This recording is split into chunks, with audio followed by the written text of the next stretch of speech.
All right, we are live. It is a Tuesday, and we are doing our Keto Study Club today because of the holiday here in the United States, 4th of July, Independence Day. So let's cue our intro, and then we will head into studying.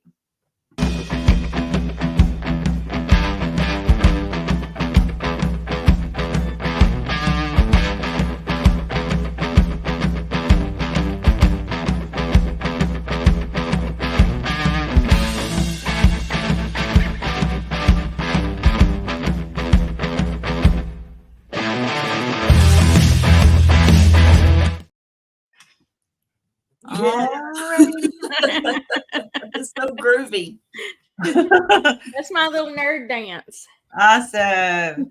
Are you going to do your the dance she did on Friends? Remember Elaine, she couldn't dance. Oh, that was on Seinfeld. That was on Seinfeld. Yeah. Oh yeah, whatever she was doing. Yeah, Elaine. I vaguely remember that. She was doing the. That's right. That's right. I don't have any room to talk. I'm not dance inclined so much, but I do it anyway just for fun. But I don't. I love to dance, but I haven't done it in years, really, other than just around the kitchen. Yeah. But yeah, I mean, we're not gonna talk about the quality. It's just I have the love for it, right? Yeah, me too. We will not subject anybody to any of our dance moves here. Not today. Yeah. Awesome. Good morning. Hey, Jeannie, with two N's. Good morning where you are. It's afternoon and evening for us. So yeah. Good to have you here. Awesome. Okay, so we left off. We're still in chapter 1 of the Ketogenic textbook. We might not ever be out of chapter 1. Well, we might not. It would be 10 years going into chapter 2. Yeah. But because it's like a lot of pages. But anyways, we're trucking along. It's interesting. So we left off at section, let's see. We finished, what all did we finish? We were talking about, what's his name? Price, Weston Price. Mm-hmm. And so we're going to start talking about somebody called Major General Professor Sir Robert Carrison. That's a lot of prefixes. So, indeed. He was highly honored, I guess. I guess so. I guess we'll learn about him. So it sounds like it's going to be interesting. So we can, let's see, I think last time we started with Carrie reading. Why don't we start with Kim? Wait a minute. We ended with me. That's okay. I don't remember who we end with. Okay. So I think we ended with me because didn't I read the summary? I think maybe. Maybe. Yeah. Okay. So we're at 1.1.2.3. Is that accurate? That's correct. Okay. All right. Major General Professor Sir Robert McCarrison studies the different diets of Indian peoples living on the Asian subcontinent. The quest for proper nutrition for the masses became a subject of public concern in the British Empire at the beginning of the 20th century. This situation called for a more systematic scientific approach to find proper nutrition solutions to health, which could be applied to large industrialized societies. One of the original pioneers of this research was Major General Professor Sir Robert McCarrison. Now that is annoying. I know. Right. Well, I don't think we're going to have to call him that every time. We're going to call him McCarrison from here on out, I feel right. like.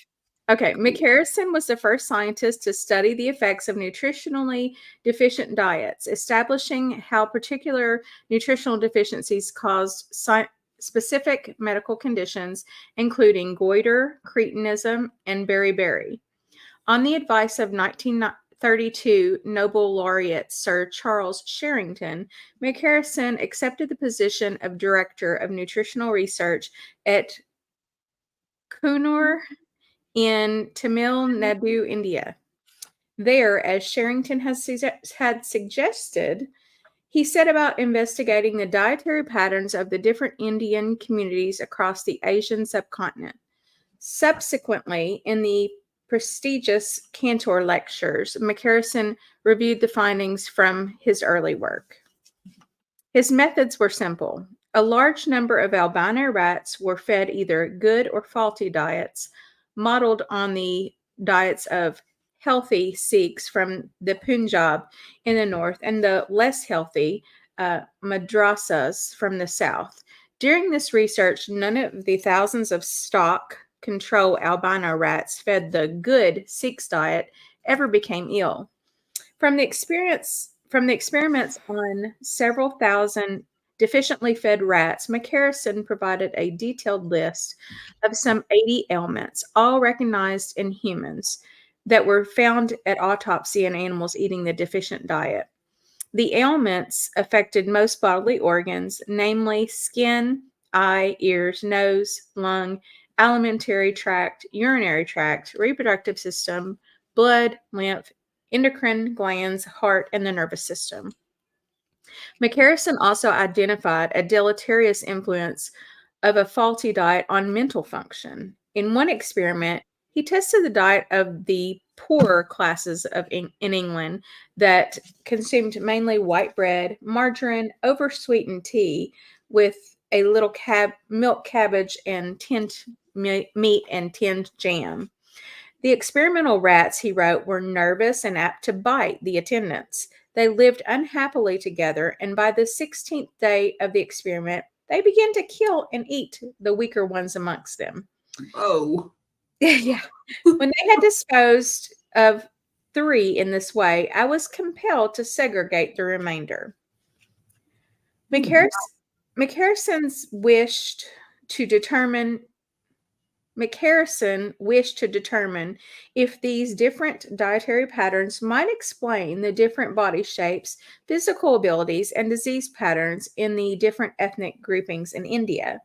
Indeed, nothing could be more striking than the contrast between the manly, stalwart, and resolute races of the north, the Pathans, Baluchis, Sikhs, Punjabis, Rajputs, and Marathas, and the poorly developed, homeless, and supine people of the east and south, Bengalis, Madrasas, Kanaris, and Travancoreans, he wrote.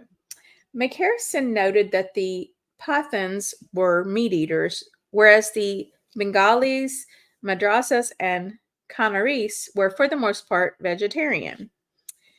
He found that in humans, as in rats, there was a strong correlation between diet and health. He found that the Madrasas, who lived mainly on plant foods, were between 2 and 10 times sicker in a range of illnesses than were the Punjabis. His explanation was, as we pass from the north to the east, southeast, southwest, and south of India, there is thus a gradual fall in the nutritive value of cereal grains, forming the staples of the national diet. This fall reaching the lowest limit among rice eaters of the east and south. There is also a gradual fall in the amount of animal protein, animal fats, and vitamins entering into these diets. He concluded that protein was an essential component of a healthy diet. It will be obvious from these considerations that insufficient ingestion, absorption, or assimilation of proteins, or of proteins of the right kind, will tend to degradation of vital processes. A degradation manifested in stunting growth, poor hygiene, lack of energy, resource and initiative, digestive disturbances, and impaired action of glandular organs. While he understood that proteins from plants were labeled second-class proteins, he recognized their value to the peoples he was studying. The use of milk and cheese should be greatly extended. Much greater use should also be made of the better class vegetable proteins, such as those of soya bean, legumes, and nuts, and much less of the flesh of animals.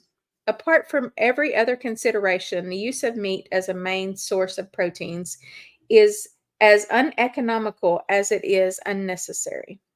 Yet he argued, the poorer classes, according to the degree of their poverty, drop out in part or whole the more expensive or less easily obtainable items: milk, milk products, animal fats, legumes, fruit, and vegetables. So that the people are poorer and poorer in their diets, are more and more cereal in nature, more and more imbalanced, more and more depleted of animal protein, animal fats, vitamins, and essential nutrients. Does somebody else want to take over, or do you want me to? You're almost done. A key weakness of this poor diet, he observed, takes the form of an excessive richness of the food in carbohydrates. Ultimately, McCarrison contributed this wisdom that continues to be largely ignored by the medical and dietetics professions.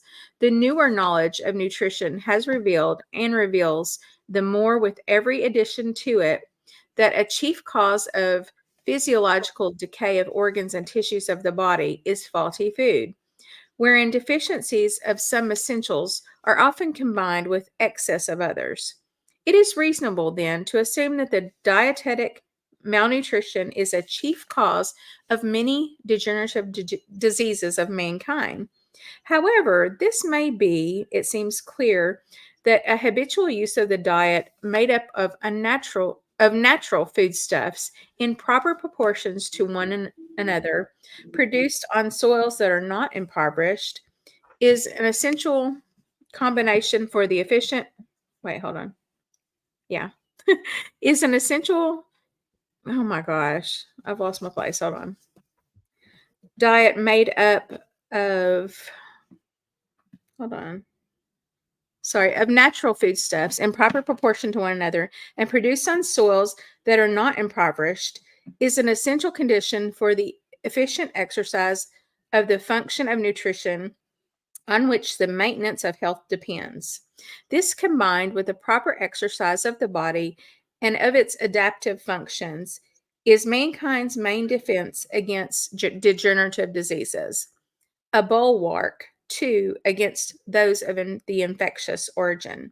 Such, at least, is the conclusion to which my own studies in deficiency disease have led me to. And I know nothing so potent in maintaining good health in laboratory animals as perfectly constituted food. I know nothing so potent in producing ill health as improperly constituted food. This, too, is the experience of stock breeders. Is man an exception to a rule so universally applied to higher animals, to the higher animals? His key message summarizes so much of what is the goal of the authors contributing to this textbook. Some years ago, I made the statement that the newer knowledge of nutrition is the greatest advance in medical science since the days of Lister, when physicians, medical officers of health, and the lay public learn to apply the principles which this new knowledge has to impart. Then will it do for medicine what asepsis has done for surgery. I see no reason in the later days to detract from this view. On the contrary, there is every reason to emphasize it more, particularly in regard to preventative medicine. Okay, well, that was a long section. That was a mouthful. And I know what Lynn glasses. did.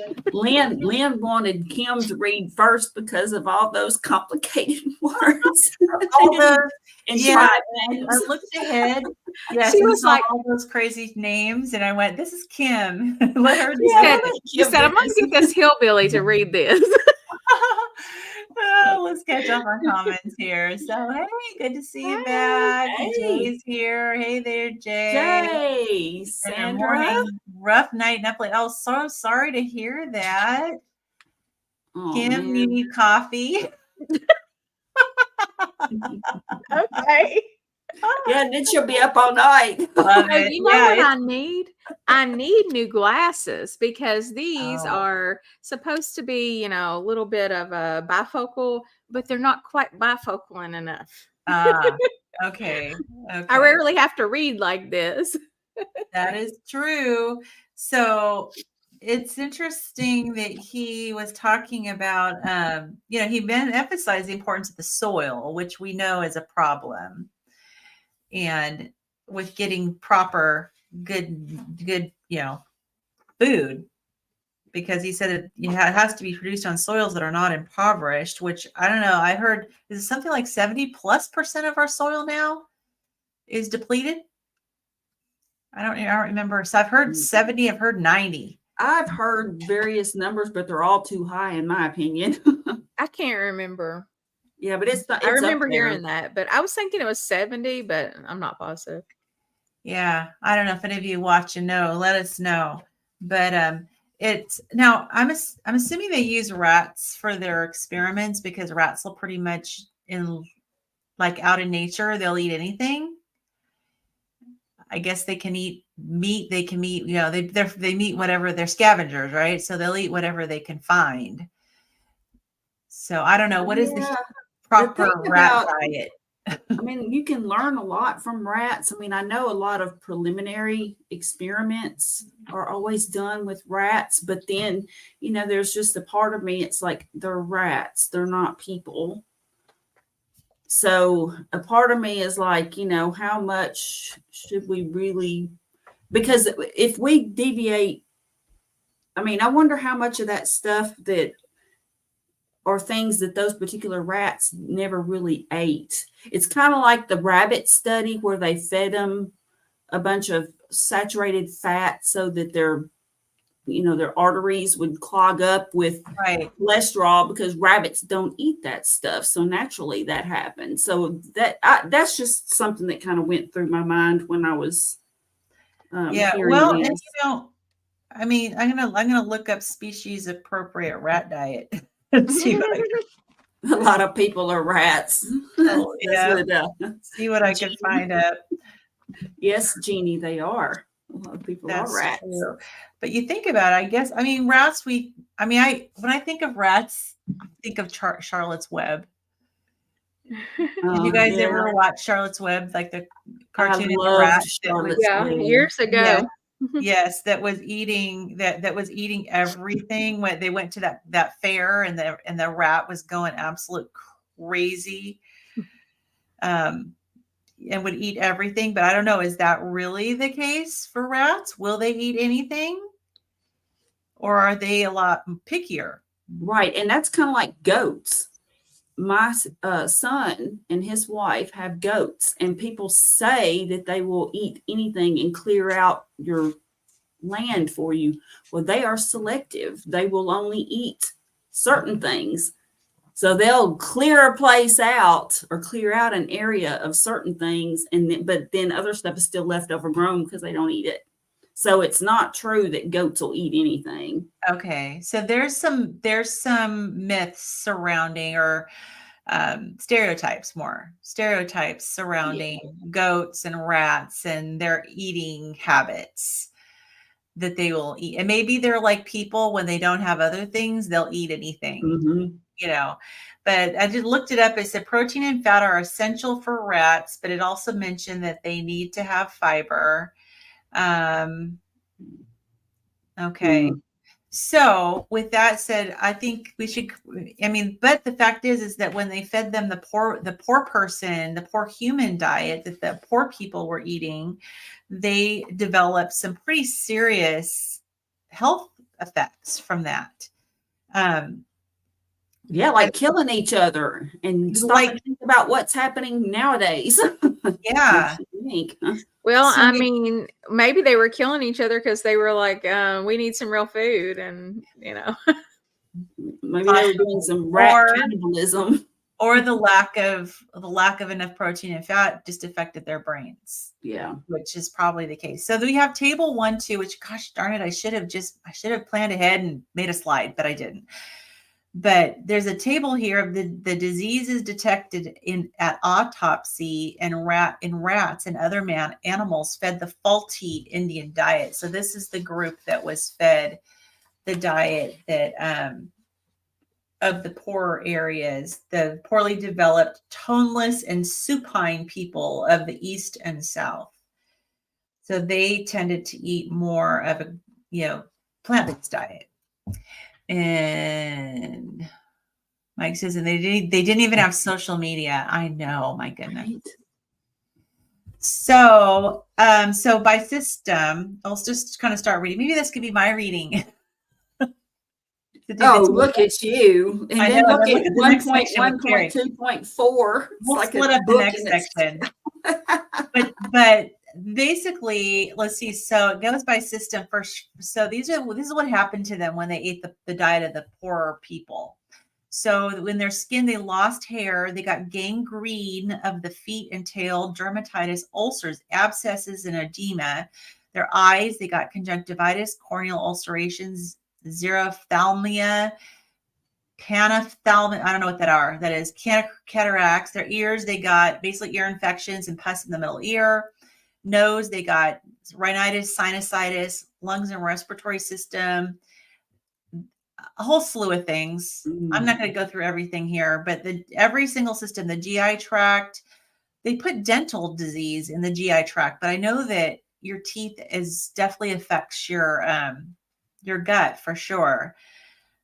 But they had dilation of the stomach, ulcers, new growths, two types of cancer in the stomach, ulcers in other parts, intussusception, which is interesting because that's where the colon kind of collapses inside of itself. Which means obviously there's a weakening of the colon wall. So that's very interesting. But it's a condition of the lower bowel suggestive of a precancerous state. So something's happening with that bowel tissue. The reproductive system, they ended up with endometriosis, problems with ovaries, death in the utero of their fetus, premature birth, uterine hemorrhages, testicular disease. They got anemia. Their lymphatic system, they got cysts and abscesses in large glands. In their endocrine glands, they got goiter, and they got adrenal hypertrophy or enlarged adrenal glands. The shrinking of the thymus gland, hemorrhagic pancreatitis. In their heart, actually, it's interesting because they showed cardiac atrophy, which is like weakening, right? Shrinking. And then they also got hypertrophy, which is more of an enlargement, myocarditis, pericarditis, hydropericardium. So they got fluid and around the sac of their heart. Their nervous system, they had all sorts of neurological issues and even degenerative lesions, beriberi. Two more systems. Their bone, they had to end up with a crooked spine, distorted vertebra, and then in general malnutrition, generalized edema, scurvy, and pre-scorbutic state. So they had a lot of problems with these rats. They sure did. With all of these poor effects. So it makes me wonder, do rats, like, if you feed them these diets, do they develop things? I guess because they have like a shorter lifespan, would they have a tendency to develop these things quicker? And I wonder, I mean, I guess that many of these conditions, if not all of them, were like simultaneous within the rat. Yeah. It's in other words, it's not like they just got like one thing, like anemia. There were a whole slew of things, multiple organ problems. Yeah. I would think so. I would think that, considering their lives are shorter, they would develop faster. I would think so. Just a guess, but I mean, I'm looking at like a proper rat diet for feeding your rats, like your pet rats, and it looks like they are pretty omnivorous. They eat mealworms, which that's meat for them. And then, they eat broccoli, apples, beans, bananas, carrots, berries. So, I mean, their diet is pretty But diverse. when they tell you to feed that to your rat, I mean, is that kind of like human advice? Where, I mean, would rats just like in the wild? I mean, maybe if they get desperate, they would eat anything. But I mean, like if they had their druthers, would they actually eat that stuff? Because like we were talking about before, you know, like cat food that I had bought for my cat at one point had peas in it, and it's like, you know, so it's like It says that in the wild they eat grains, seeds, nuts, vegetables, bird eggs, and chicks, small animals like mice and squirrels, insects, or even dead animals. So it sounds like they really do eat a bit of everything. Eat what they can get their Eat hands what on. they can get, yeah. Yeah, so these were peasant rats. They were they got to eat a Mike, peasant listen, diet. I think Mike needs to come on one of these shows with us. Yes, I know. He needs to Seriously. read the next book for sure because he always adds some That's right. humor. Okay, so the next section is kind of large too, so we can split it up. It's like really long. So Oh no! Oh no! oh Let's no, not it's one split it page. up. That's right, it's one page. Okay. So Carrie, you decide how long you want to read, and then Kim can pick up. Okay. I mean, I can read. I can feel like Lynn got off easy. I got off easy. Okay, Go ahead, Gary. 1.1.2.4. Doctors Cleve, Campbell, and Yudkin describe the dangers of sugar and the saccharine diseases. In the course of his career as a naval surgeon sailing around the world, Captain T.L. Cleve, in collaboration with South African physician G.D. Campbell, okay, I'm sorry that my brain went. Anyway, I have a bad mind.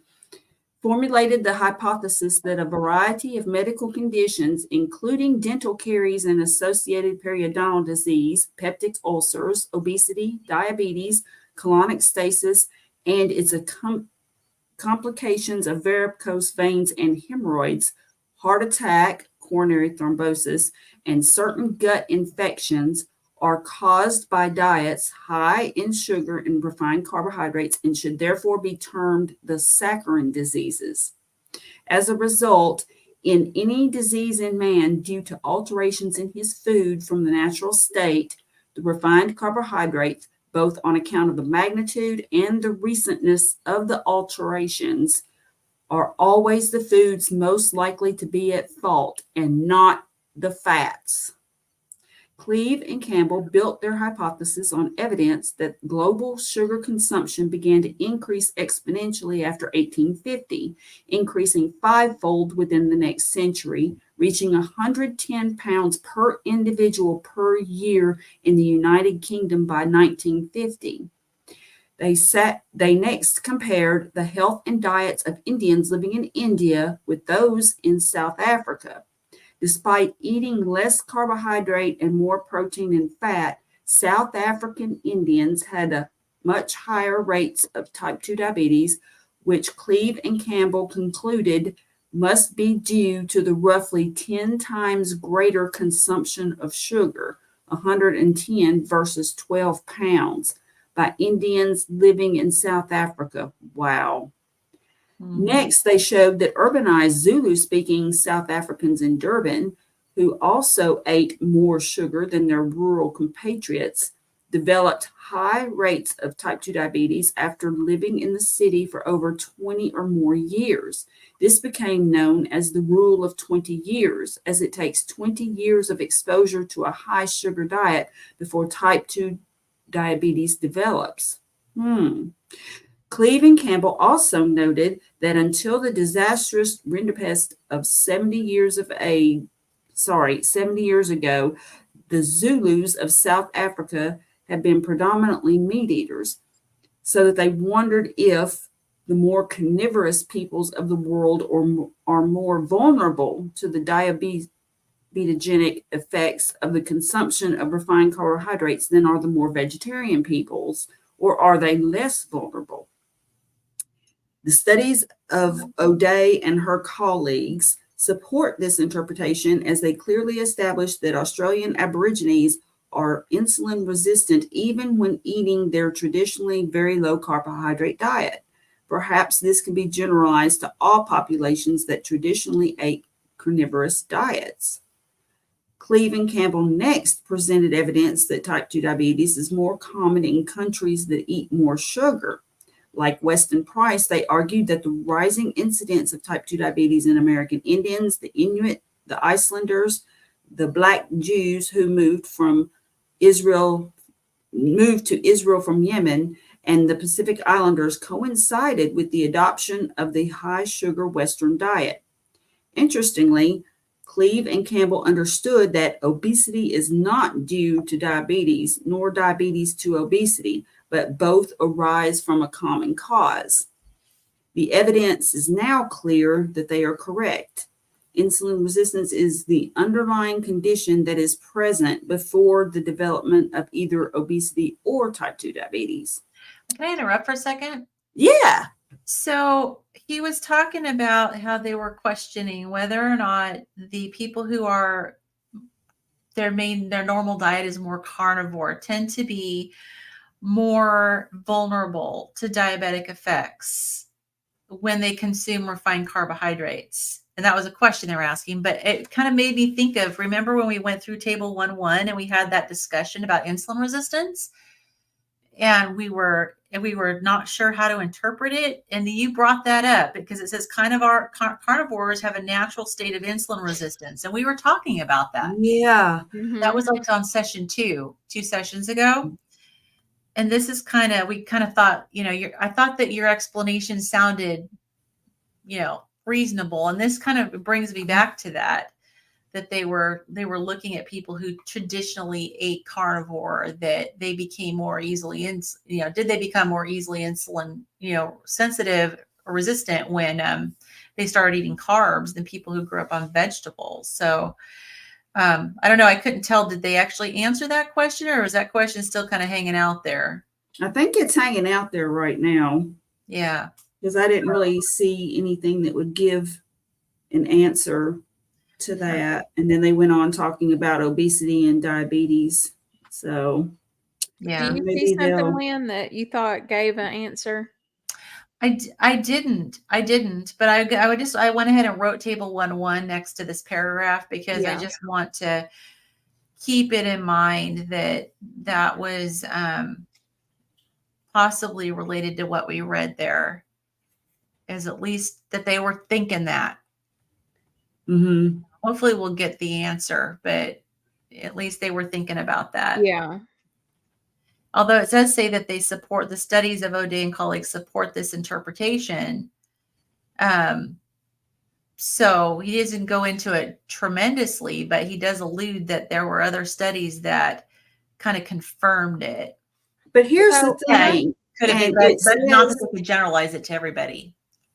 Yeah, it says though, right after that part, it says they clearly established that Australian Aborigines are insulin resistant even when eating their traditionally very low carbohydrate diet. But there again, see, Dr. Ben Bickman talks about this and how people mistake physiological insulin resistance with, like, when you don't eat a lot of sugar and carbs and you don't have the stores of the sugar of the insulin in your liver. And so it can, for example, you can fail a glucose tolerance test because you don't have that little starter bolus of the insulin. And I'm wondering if they were maybe interpreting that occurrence, because you go back to normal. It's just if your body isn't accustomed to having that, so maybe they saw those initial issues during that adjustment phase and didn't necessarily, maybe started to jump to some conclusions. So Mike says, let's see, they may be saying that carnivores have less metabolic flexibility. That doesn't seem logical. But maybe it is. Okay, so I think it's important to remember that what we're talking about here is true carnivores. You know what I'm saying? Like, unless you think that humans are carnivores, like undoubtedly carnivores, which I don't know. And I don't think that we definitively know that from what I've learned. But do you understand what I'm saying? I think when we're saying carnivores, we're not talking about people here. We're talking about like animals. You know, is it making sense? Well, and they said that they're I mean, predominant. they're not talking about people on a carnivore diet, is what I'm Yeah. Well, saying. right, yeah. They're talking about like true, predominantly like meat eaters. a cat or something that's like a, obligate carnivore in the wild. Yeah, they're saying that these people were predominantly meat eaters, but not Or yeah, like strictly people that meat were eaters. actually carnivores. Sorry to keep interrupting, but I'm just trying to get it through my head. But I feel like we have changed our diet. Now we are carnivores, yes, but that's not all we've ever eaten for all of eternity. So, I don't know. No, I do get that. In other words, like probably none of us ever came from a family that was carnivore. So Yeah. we ate just some of us might have had cleaner diets than others, but overall we just ate a little bit of everything, sort of like the 4 food groups. Like when I was growing up, that was kind of the thing, the food groups. I mean, I just think that this probably came They out before didn't. like carnivore diet was really a Right. thing. You know what I'm saying? Like for people, Mhm. Mhm. except for certain groups of people. Yes, that's what I'm talking about. Proud to be weird. That's what Dr. Bickman talks about is physiological versus pathological, and that there's a difference in the way it presents itself depending on the circumstance in your body. So it looks like if you've been, like primarily a meat eater for a long time or very low carb, and then you have that glucose tolerance test, your body can't handle it because it doesn't have the tools readily available. It can go to the back room and get the tools, but it just doesn't have the tools right there. And so I am kind of wondering if that isn't some of what they saw. But Yeah, that might be. I would love to ask these folks some questions. Yeah, me too. I know. And So it's, Sandra it's, says, I figure when we restrict anything, we become less able to cope with what we used. I stopped using milk 30 years ago, not because I was lactose intolerant. Now using cream with my eggs get instant tinnitus. Oh boy. Oh. So, I mean, I've heard about people that develop sensitivities to things. Or they notice the sensitivity more because they've eliminated so much. And so then when you reintroduce it, then it's just a shock to your system. Your body's or you no longer have the enzymes to digest that, the bacteria to digest that, because your bacteria, your gut bacteria change depending on what you eat. Yeah. So like if I were to just eat a whole bunch of cabbage right now, I might do fine with cabbage, but like me just eating a bunch of cabbage right now probably is not going to go well. Oh, I know that for a fact. I know it wouldn't for me. I know I can't eat cabbage on even before I ate carnivore. I couldn't eat cabbage. Oh, I could. I loved it. I used to I love love it, sauerkraut. But anyway. Yeah, I would end up in the ER. So Mike says my Italian side of the family grew up Mediterranean diet. Grandma lived to 94 with no real problems up to the last year. N equals 1. Yeah. See, and I go back and forth with thinking like humans are supposed to be carnivores or not, and lately I've actually considered it as a possibility just because I've been listening to a lot of Bart Kay, and it makes sense, everything he says, it just kind of makes sense to me. And I mean, not everything, I'm sure, but like a lot of the stuff makes a lot of sense. And I'm just, I'm just allowing my mind to consider that because I've always just thought, no matter what I need to personally eat, whole foods are good for people. And, I've never even considered that like we might actually be carnivores, or supposed to be. Right. Right. Yeah. I, and I mean, they talk about how the ancestral diet. I did start watching that video you sent from about Bart K. I'm I really watched it. into it. And, And Judy, Nutrition with Judy, she's so good. Judy I love Show. her. Oh I love yeah. her. Yeah. She's amazing. So yeah, Kim sent us a video of nutrition, and from Nutrition with Judy interviewing Bart K. And, and You he guys did talk go about check how it out. the berries that were, it was only just like a couple weeks a year, right? That they had access Yeah. to berries. So now that I am metabolically unhealthy, I feel like carnivore is the best way for me to heal. Yeah, I'm in the same boat as you. Yeah, and see, that's how I've always thought, Mike. I've just thought, okay, it's just me being, super unhealthy right now. But I mean, then I blame myself a whole lot for that too, rather than like blaming what we have been, traditionally taught to eat. And Yeah. I don't know. So There's a lot of let me ask you factors. this. Did you guys deviate from the way you ate growing up after you were on your own and buying your own food? Yeah. Yeah, I ate a lot of fast food after I was once I got my driver's license, I was like, McDonald's it is. Yeah. Yeah. I know I did. And I was actually metabolically healthy when I was living at home and growing up, and I was lean, and Yeah, I was too. it was the whole 4 food groups. I mean, my parents grew up, they were Depression era, World War II, that was what they had, was the 4 food groups. And that's what I grew up eating. And everything was just very balanced in small portions. Yeah.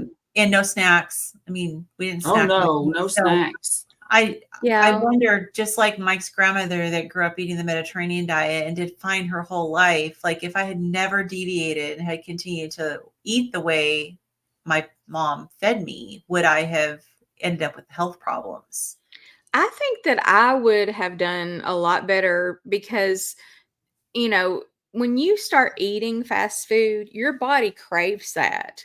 And I remember one of the most stark differences between me and some of my family members.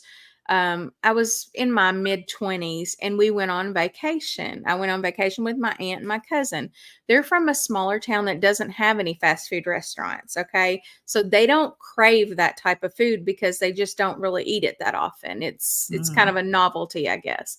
So when my aunt would stop and get something to eat, she would go to like a grocery store and get a spiral cut ham or something and just be eating it.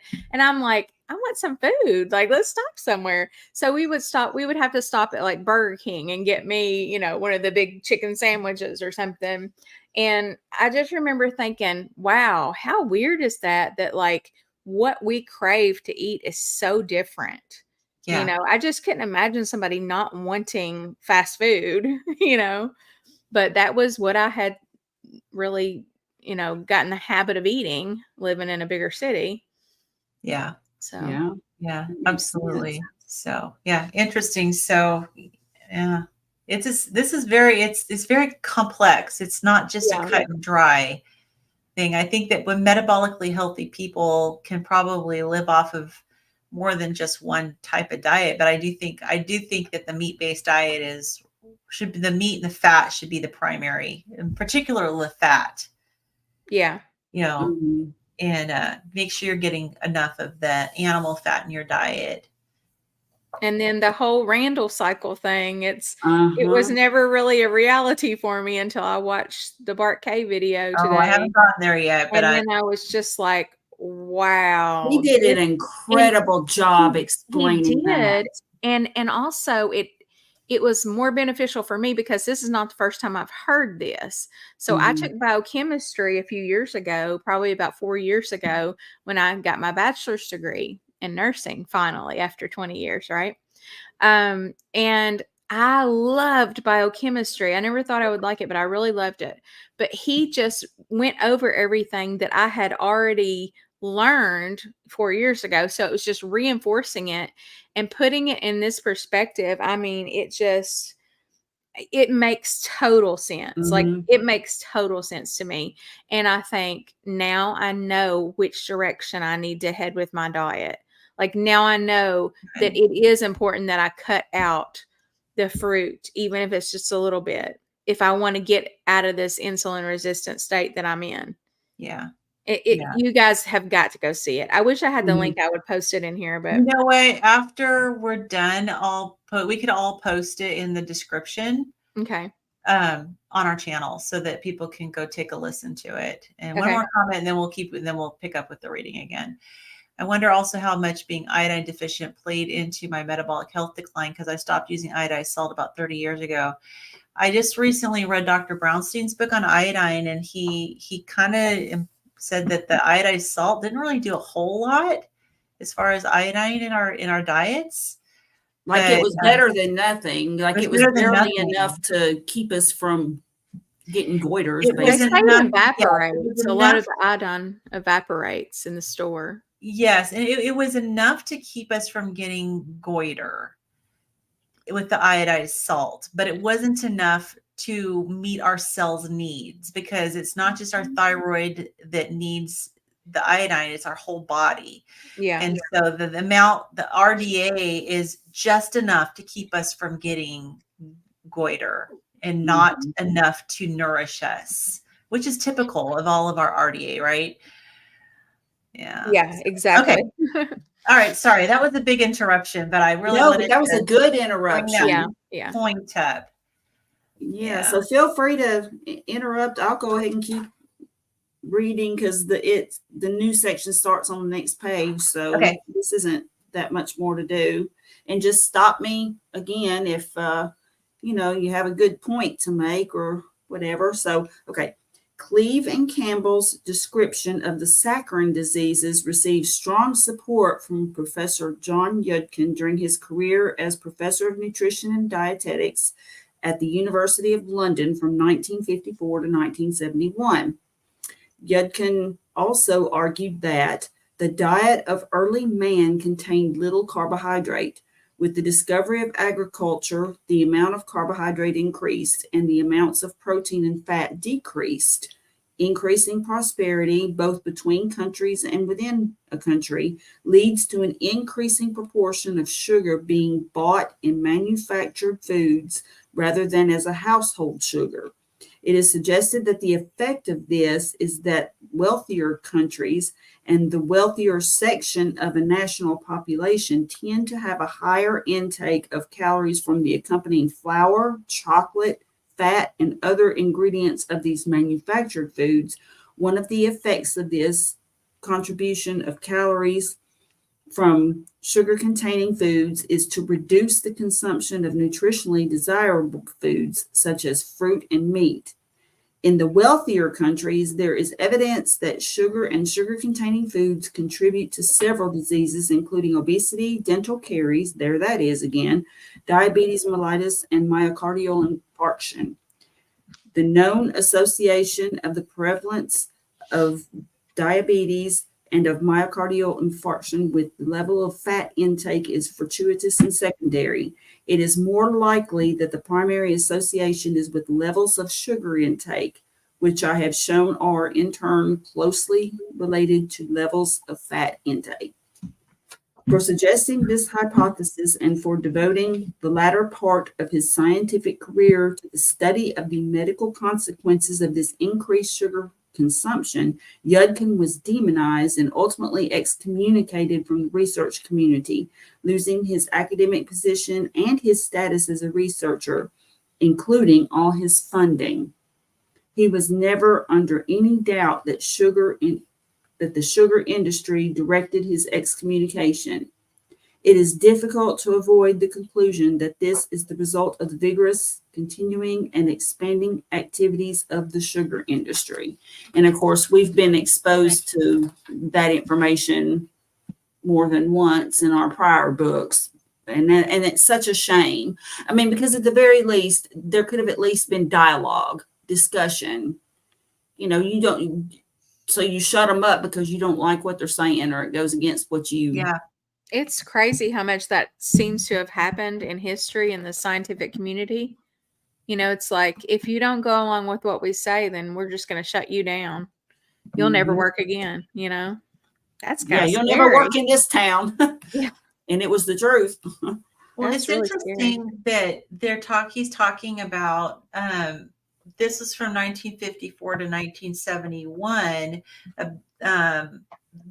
that they talked about the wealthier countries, that they were eating more of the basically packaged foods that have the higher sugar, and it seems like it's flip-flopped a little bit, like somewhere it flip-flopped, because it used to be that the wealth was associated with eating the meat and the fat, and they had the poor people were the ones eating the vegetables. But once the packaged processed foods came in, it sounds like he was saying it's the wealthier countries were the ones that were eating them. I mean, once sugar came on the scene, sugar was like, you know, for the kings and queens, and it was like a fancy, Mm-hmm. Yeah, like fancy I said, let them eat delicacy, cake up in you the know? chat. And then as time passed, it was almost I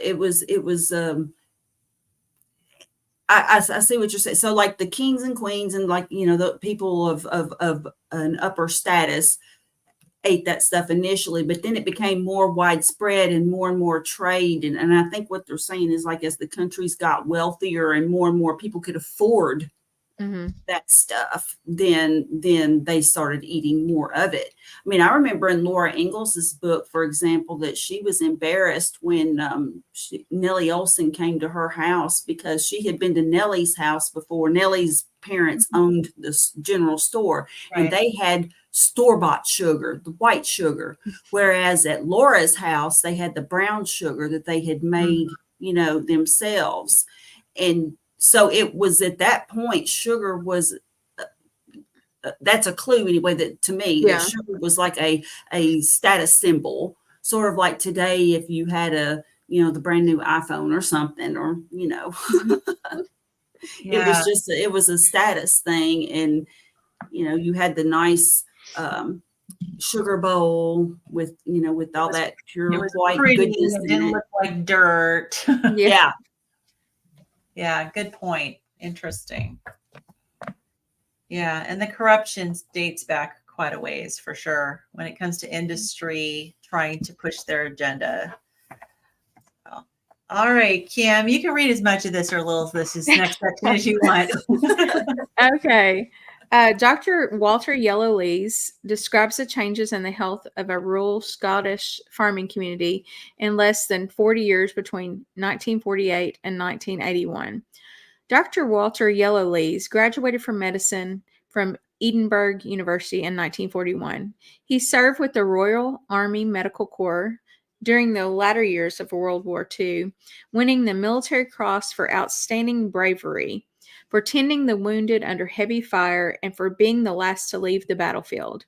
For 44 years after the war, he worked as a medical practitioner in a traditional rural Scottish farming community, retiring in 1981.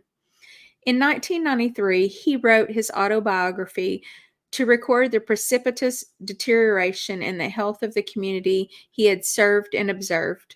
He wanted to explain what he considered to be the real causes of this rapid health decline, and to express his frustration that no one in his profession seemed to particularly concerned to expose them. If a GP, general practitioner, lives up to the traditions of his calling, he must forever seek to understand why this particular patient is suffering from this particular complaint.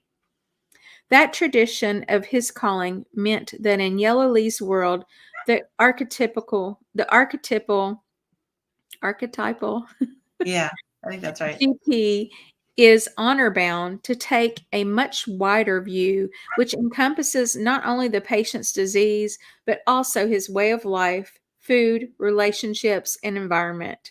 The latter attitude in the Hippocratic tradition assumes that health is the normal inheritance of mankind and seeks to know what has gone wrong to disturb that inheritance.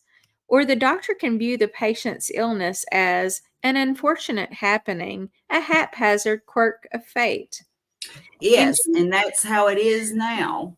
I mean, that's so nothing is. I every was time, thinking every that. time. Yeah, yeah. In choosing the first option, Yellowlees discovered a perplexing paradox. He struggled to understand why, during the 20th century, thanks to better sanitation, clean water, preventative inoculation, and improved housing, the incidence of infective diseases caused by bacteria or viruses has greatly diminished. Yet, in his own medical lifetime, he had personally observed a dramatic increase in the incidence of degenerative diseases, the so-called diseases of lifestyle, which he concluded could not be conveniently rationalized by better methods of diagnosing or the aging of the population. His conclusion was exactly the same as those of Price, Cleve, Campbell, and Yudkin.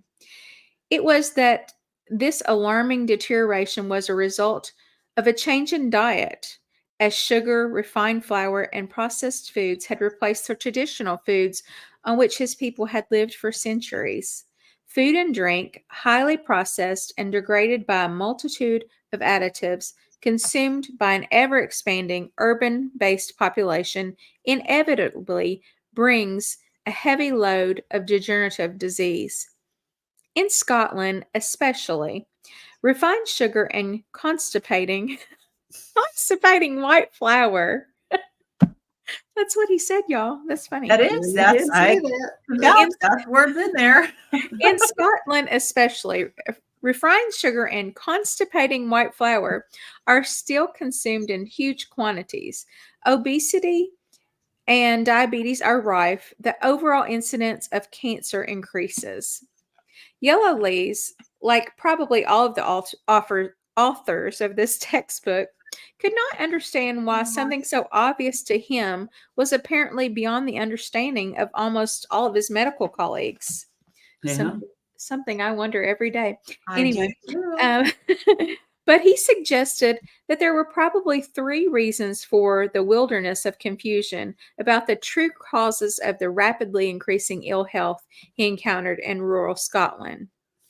The first, he suggested, was the frailty of human nature on the part of scientists engaged in nutrition research who get a hold of an idea and refuse to accept any evidence, however compelling, which casts doubt on its veracity. Oh Lord, true words were never Oh spoken. yeah, of all the books we've read for our book club meeting, we've seen that over and over and over again. It turns into an ideology, Yeah, like directly from being a hypothesis. literally the opposite of true science. Correct. The second was the dominant role of commercial interests in determining the dietary habits of consumers, as well as in shaping developments in agriculture and in medical practice. Food manufacturers, he argued, equipped with their immensely powerful weapons of mass advertising, join the fray.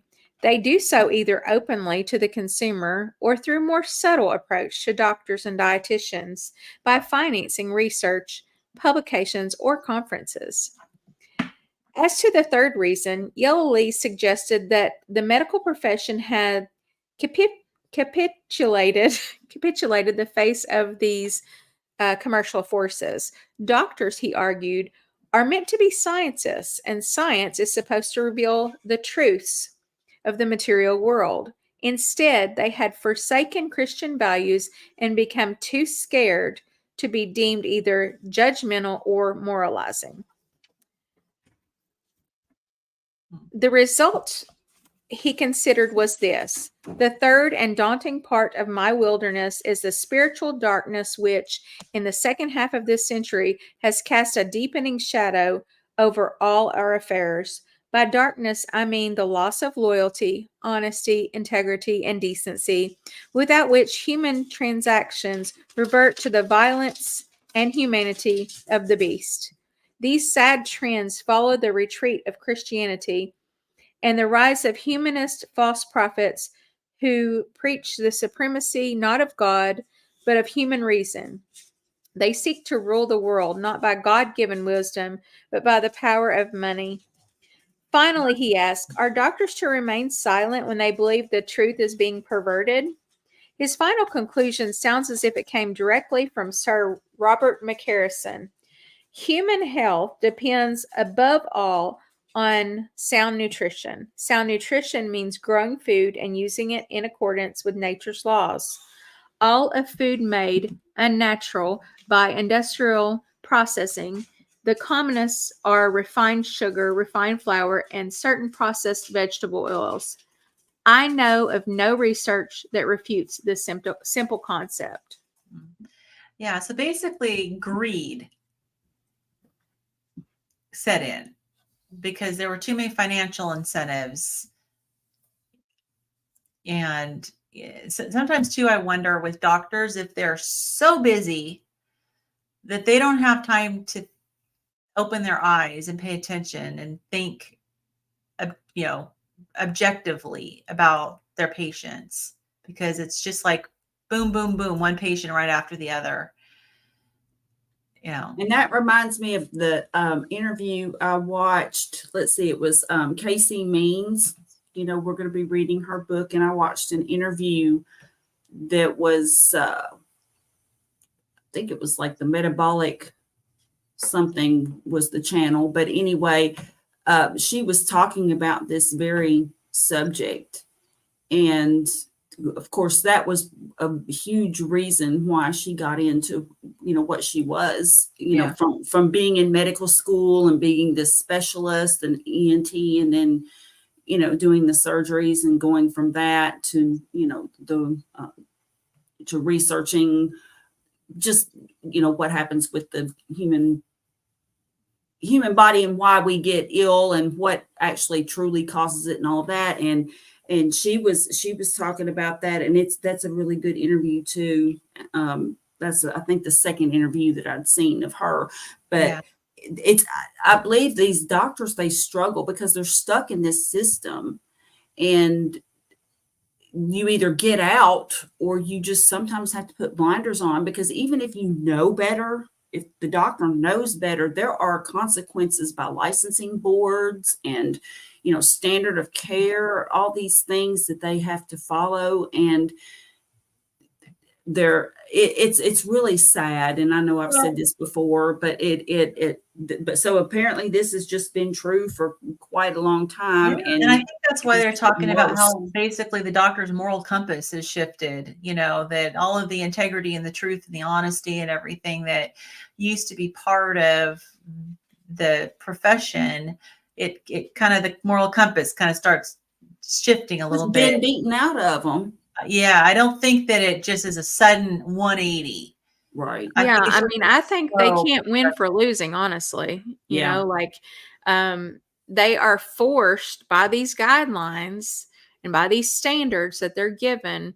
They're forced to check off all these things during your 15-minute visit. Mm-hmm. And honestly, is there even time for anything else? There's not.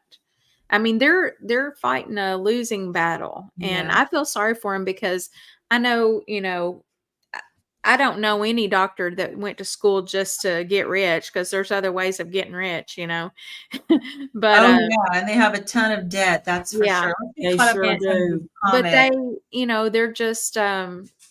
they're just like cogs in the wheel that basically once you get in there, it's like it's hard to get off, because your whole livelihood is dependent on that. I can speak to that just from a nurse perspective. Like, I don't have to do a lot of the stuff that they do, but but you're supporting families. I can't just totally go against the whole medical system, because I'll lose my job, you know? Right. And I have 4 children, it's, so I do things like this where I can actually talk about things that I think are important and things that I think are beneficial to human health. Right. But I can't really, other than calling myself nurse, because I am a nurse, I can't really relate it to my work in that way, Yeah. And it would Mhm. take a massive uprising of all the doctors just deciding, look, things need to change and we're just going to insist we're not going to do Yeah. it this way anymore. And that's, that's not going to happen, right? That would take a massive coordinated effort. Oh, I love this. I was talking about Sandra's comment. She got her GP secretary on carnivore. There's more Oh, than I one haven't way got to skin there a yet. But we cat. do have Yeah, somebody you here go, Sandra. from the India. I was Oh, they Oh, shook my head on wonderful. high. well, So I apologize for the pronunciation, slaughtering the names. slaughtering of the words. Yes, but so I do glad to have apologize. you here. Yeah, Let's see. welcome. So, yeah, so Welcome, she Rita. said there's a difference between the malnutrition of the poorer section of our country and the mainly plant grain-based diet of the middle classes in India. So, yeah, tell Yeah. us more. Oh, Mhm. we have Well, another one. I just assumed she was talking about like, we're just eating like all this processed stuff. And while they're grain based, I mean, at least it's like actual stuff that's real from the earth food, you Yeah. know. So she says we have the highest diabetes metabolic syndrome in the world because of our high carbohydrate traditional diet in India. Yeah, wow. I have heard that. Mhm. I have too, So, and it was kind of surprising because I guess because typically, but for example, people have the mistaken belief that you cannot become diabetic or be diabetic if you're slim. And mhm, typically speaking, the people in the Indian population have a more slender body type, right. or even if they do start to put on weight, it's not just it's different. And we all have different ethnic backgrounds and everything, and so just a trait of theirs though is in India they tend to be slimmer. And so I was just shocked when I saw an interview with she's actually a doctor in India who had some serious, very serious health issues. And that was where I first heard that stat. And I was just shocked that they have the highest diabetes. Yeah, that's shocking to me too, because we don't hear about that really. I mean, we're so focused here on what's going on in the health in the US. And Well, I we're always told to eat what they eat too, I though. assume, Mhm. true. We have a lot of Indian restaurants. I don't know about where you guys live, but I know in the West Coast we have a lot of Indian restaurants and which people love. I don't know if it's traditional Indian food or not, but it's sure tastes good. Back when I used to eat that food, but I mean, and it basically fall into the stereotype because like I assume that because they're slender, they're healthy, like you were saying, Carrie. Mhm. And we see them as slender people, but I guess you can't. Sorry, my dog is barking. I don't know what my husband's doing. He's supposed to be watching the dog. I think they can actually become not just people from India, but more slender people who develop metabolic dysfunction and they don't have that. It's almost like a protective mechanism to be able to gain a lot of weight, you know, and And still maybe not be diabetic sometimes. And that's Mhm. because their bodies got more places to shove the sugar, Mhm. essentially.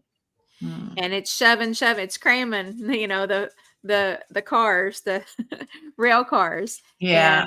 And that then they don't get as metabolically unhealthy, even though they look more metabolically unhealthy. So, that's a So genetic thing. yeah, Mhm. yeah. There's definitely a lot of like really obese people that don't like. I didn't have metabolic syndrome, and I was like 350 pounds Yeah, before, because that's your body's and my body was that's your compensating. body's compensating. It's Mhm. trying its hardest to compensating and to It was compensate, and actually it's shoving. doing a pretty darn good job, Yeah, it was shoving everything into the fat cells, Yeah. and It's yeah, like, I've read that okay, that is definitely we got more. Here we that's right. go. Shove more in there, and you'll just get more and more, fatter and fatter. But I did not have metabolic syndrome. So yeah, so good job, Sandra, getting your Mhm. GP on secretary. Awesome. Yeah. Yeah. I was gonna tell Sandra, or wait, it's not Sandra, it's Sandra, right? Is it Sandra or Sandra? I think it's Sandra, isn't it? It looks like Let us Sandra know. to me, but I think it's Sandra spelled, or I don't know. I might be Let us wrong. know. There's a couple of Is it Sandras yeah, and Sandras. Sandra, is it Sandra or Sandra? I like to pronounce people's names right. Yeah, me too.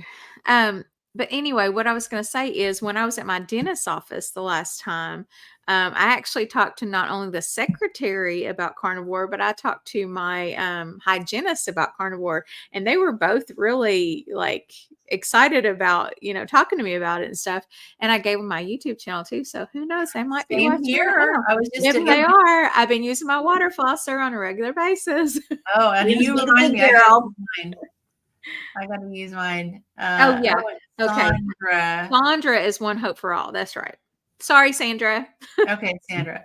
So yeah, I was just at the dentist for my teeth cleaning today, and I had been last time telling about the carnivore diet, and today when I checked out, the lady at the front desk was like, I haven't seen you in 3 months. Oh my gosh, have you lost a lot more weight? And like they were just going, oh my gosh, you look so good.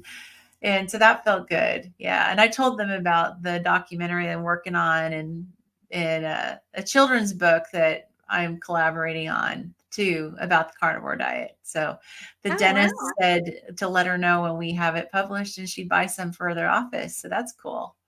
Oh, that's cool. Whoa. To help teach parents how to teach their kids about, or to help parents teach their kids about, proper diet. So Rita says, I started developing typical metabolic syndrome problems on my traditional green plant-based diet, hence switched to the keto carnivore about 20 years back with Atkins diet. At 69, I'm healthy, fit, strong. Awesome. Fantastic. Wow. Huzzah. That's Yes. amazing. Yes, very good. So, and that was 20 years ago. It wasn't, I guess 20 years ago it would have been, the Atkins diet, but Mm-hmm. that's great. Excellent. Excellent. So Mika, hello. Awesome. Okay, good. All right. So, I got a nice small section. Lucky you. Yeah. I planned it ahead of time, right? I've got to wrap up though, because I'm on the keto cookout at 9. So that's Okay. here in So about we've got a short section, then we will 17 call minutes. it a wrap here. So this is section 1.1.2.6, which is just a summary. So it says, is it really surprising that there is such a strong relationship between food and health, as McCarrison, Price, Cleve, Campbell, and Yellow Lees have described? It's so obtaining and digesting food is a significant part of humans' daily activities, one that involves the closest exposure of the body to its environment. We import relatively large chunks of the external environment deep into our bodies, where they are processed before providing the building blocks for all our cells. The food materials we allow to enter our bodies can either provide the healthy nutrients that allow us to survive and thrive, or they can cause harm. Considering all the evidence presented in this chapter, it is difficult to avoid the conclusion that many, if not most, of the modern humans' ailments are the direct result of a faulty diet. But instead of embracing this clear evidence and consuming a diet to which our bodies are evolutionarily adapted, humans spend billions of dollars researching specific chemical treatments, patented pharmaceutical drugs, for each of these hundreds of different ailments, all of which are most probably caused by eating highly processed, unnatural foods. For we have waived responsibility for our food preparation to commercial entities whose highest priority is to lessen production costs, while attempting to minimize and sometimes cleverly bypass government regulations, all in the pursuit of maximum profits, not optimum human health. Some 70% of the foods in the modern American diet, including wheat, corn, or maize, seed oils, and sugars, were not consumed during the 2.5 million years in which our species evolved. These foodstuffs can therefore be defined as non-species specific.